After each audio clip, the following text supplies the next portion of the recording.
Hello everyone, welcome back to my channel. ಇವತ್ತೊಂದು ಮಾವಿನಕಾಯಿಯ ರೆಸಿಪಿಯೊಂದಿಗೆ ಬಂದಿದ್ದೇನೆ. ಇದು ಮಾವಿನಕಾಯಿ ಅಪ್ಪೆ ಹುಳಿ. ಇದಕ್ಕೆ ಮಾವಿನಕಾಯಿ ಬೇಯಿಸುವುದು ಬೇಡ, ಹುರಿಯುವುದು ಬೇಡ, ಹಸಿ ಮಾವಿನಕಾಯಿಯಿಂದ ಮಾಡುವ ರೆಸಿಪಿ.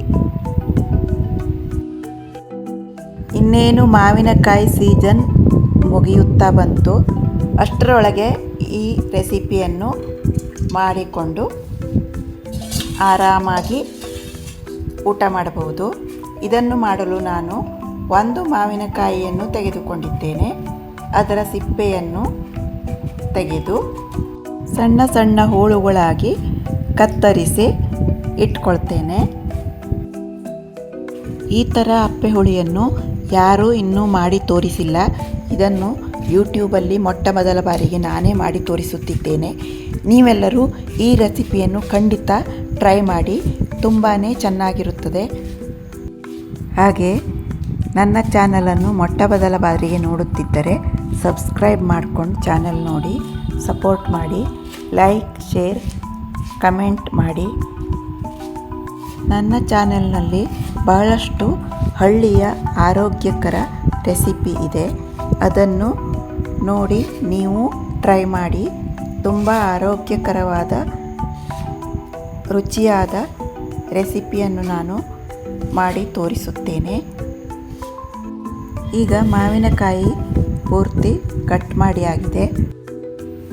ಮಿಕ್ಸಿ ಜಾರಿಗೆ ಕಟ್ ಮಾಡಿದ ಮಾವಿನಕಾಯಿ ಹೋಳುಗಳು ಹಾಗೂ 1-2 ಹಸಿಮೆಣಸಿನಕಾಯಿ.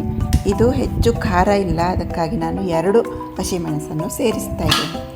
ಸ್ವಲ್ಪ ನೀರನ್ನು ಹಾಕಿ ನುಣ್ಣಗೆ ರುಬ್ಬಬೇಕು. ರುಬ್ಬುವಾಗ ಅರ್ಧ ಚಮಚ ಇಂಗನ್ನು ಹಾಕಬೇಕು. ನಾನು ಮೊದಲೇ ಹಾಕಬೇಕಿತ್ತು, ನೆನಪಿಲ್ಲ, ಈಗ ಸೇರಿಸ್ತಾ ಇದ್ದೇನೆ. ಮತ್ತೊಮ್ಮೆ ರುಬ್ಬಿಕೊಂಡು ಬಂದಿದ್ದೇನೆ. ಇದನ್ನು ಒಂದು ಪಾತ್ರೆಗೆ ಸೇರಿಸಿ ಈಗ ಎಷ್ಟು ಬೇಕೋ ಅಷ್ಟು ನೀರನ್ನು ಸೇರಿಸಬೇಕು. ಅದು ತುಂಬ ಹುಳಿ ಇದ್ದರೆ ಇನ್ನೂ ಸ್ವಲ್ಪ ನೀರನ್ನು ಸೇರಿಸಬೇಕು.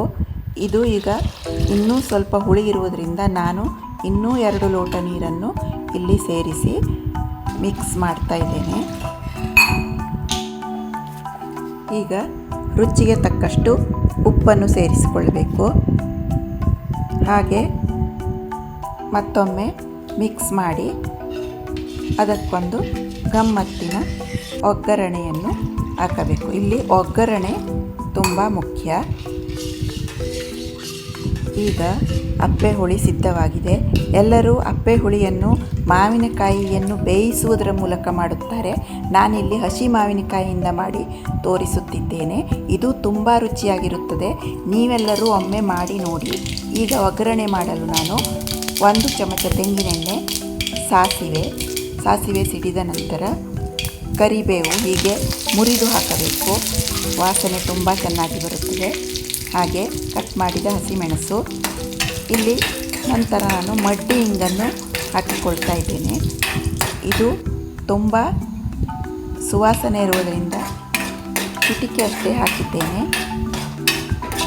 ಈಗ ಒಗ್ಗರಣೆಯನ್ನು ಮಾಡಿಟ್ಟ ಅಪ್ಪೆ ಹುಳಿಗೆ ಸೇರಿಸಿದರೆ ರುಚಿಯಾದ ಮಾವಿನಕಾಯಿ ಅಪ್ಪೆ ಹುಳಿ ಸಿದ್ಧನೇ ಆಗೋಯಿತು.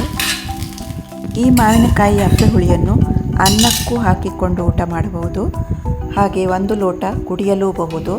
ನಿದ್ದೆ ತುಂಬ ಚೆನ್ನಾಗಿ ಬರುತ್ತದೆ. ಹಾಗೆ ತುಂಬ ರುಚಿಯೂ ಆಗಿರುತ್ತದೆ. ಆರೋಗ್ಯಕ್ಕೂ ತುಂಬಾ ಒಳ್ಳೆಯದು. ಇದನ್ನು ನೀವು ಒಂದು ಸಲ ಮಾಡಿ ಹೇಗಿದೆ ಅಂತ ಕಮೆಂಟ್ ಮೂಲಕ ತಿಳಿಸಿ. ವಿಡಿಯೋ ನೋಡಿದ್ದಕ್ಕಾಗಿ ಧನ್ಯವಾದಗಳು. Thank you for watching. ಮುಂದಿನ ಆರೋಗ್ಯಕರ ವಿಡಿಯೋದಲ್ಲಿ ನಿಮ್ಮೆಲ್ಲರನ್ನು ಭೇಟಿಯಾಗುತ್ತೇನೆ. ಅಲ್ಲಿಯವರೆಗೂ ಎಲ್ಲರಿಗೂ ನಮಸ್ಕಾರಗಳು. ಈ ವಿಡಿಯೋ ನಿಮಗೆಲ್ಲ ಇಷ್ಟವಾಗಿದೆ ಎಂದು ನಾನು ಭಾವಿಸುತ್ತೇನೆ. Thank you.